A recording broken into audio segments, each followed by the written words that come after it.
మన గుడిసెలు తగలబడిపోతున్నా వాళ్ళ చర్మాలకు చీమైనా కుట్టి చావదు.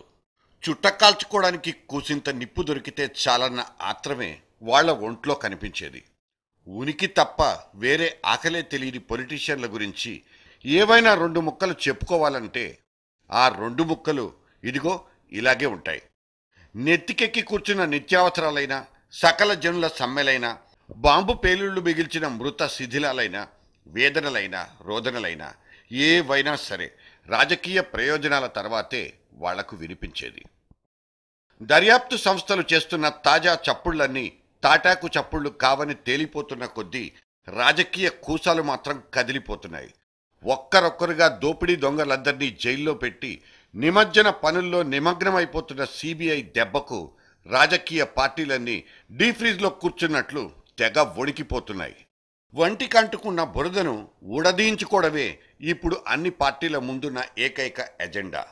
కానీ ఈ సందట్లోనే పార్టీల బాగు కోసం చాటుమాటు ప్రయత్నాలు జరిగిపోతున్నట్లు వాసనొస్తోంది.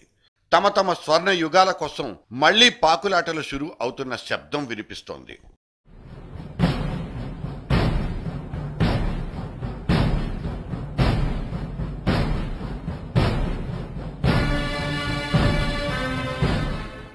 మొన్న కర్ణాటకలో యడ్యూరప్ప గాలిని వదిలించుకుని నిన్న ఉత్తరాఖండ్లో పోఖ్రియాల్ను పక్కకు పెట్టిన బీజేపీ ఫ్రెష్గా బయటికి రావాలన్న పక్కా ప్లాన్నే వర్కౌట్ చేస్తున్నట్లు ఈజీగా అర్థమైపోతోంది.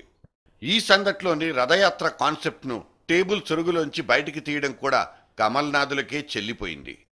అవినీతి మీద అవేర్నెస్ అంటూ ఈ ఒక్క సూత్రాన్నే మెడకు తగిలించుకుని అద్వానీ దేశవ్యాప్త రథయాత్రకు టైర్లు కట్టేసుకుంటున్నారు. అద్వానీ అంటేనే అయోధ్య, అయోధ్య అంటేనే రథయాత్ర. ఇదంతా మనకు తెలియని ఫ్లాష్ బ్యాక్ ఏమీ కాదు. India shining, Advani dreaming. దేశానికి ఇంకో రథయాత్రను భరించే ఓపికందో లేదో మాత్రం నాకు తెలియదు. శాంపిల్ కోసం కనిమొళి కల్మాడిల్ని పంటి కింద పెట్టి కటకట నమిలేసిన కాంగ్రెస్ కూడా తన వంతు ప్రయత్నం తాను చేసుకోకుండా ఎందుకుంటుంది?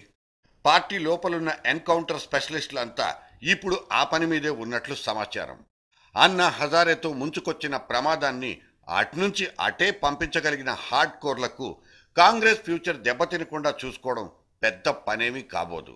సోనియా లేని ఆ నెలన్నర రోజుల్లో దేశాన్ని చక్కదిద్దిన ట్రబుల్ షూటర్లంతా ఏఐసిసి కార్యాలయంలో బస్కీలు తీసుకుంటున్నారు. సోనియమ్మ బెడ్ రెస్ట్లో ఉందన్న సాకుతో కొడుకును కుర్చీనెక్కించాలనే ఎత్తుగడను కాంగ్రెస్ బాగానే వర్కౌట్ చేస్తున్నట్లు పేపర్లో వార్తలొచ్చాయి. కరప్షన్ సీజన్ నుంచి జనం దృష్టిని మార్చడం కోసమే ఈ రాహుల్ షోను షురూ చేస్తున్నట్లు కనిపిస్తోంది. రోమ్ నగరం తగలబడిపోతున్న ఫిడేలు వాయించుకునే రారాజులు ఇక్కడ ఖచ్చితంగా గుర్తొస్తారు. ఒక్కటి మాత్రం నిజం, పాలకుల్లో అవినీతి, జనం దగ్గర అన్నా హజారే.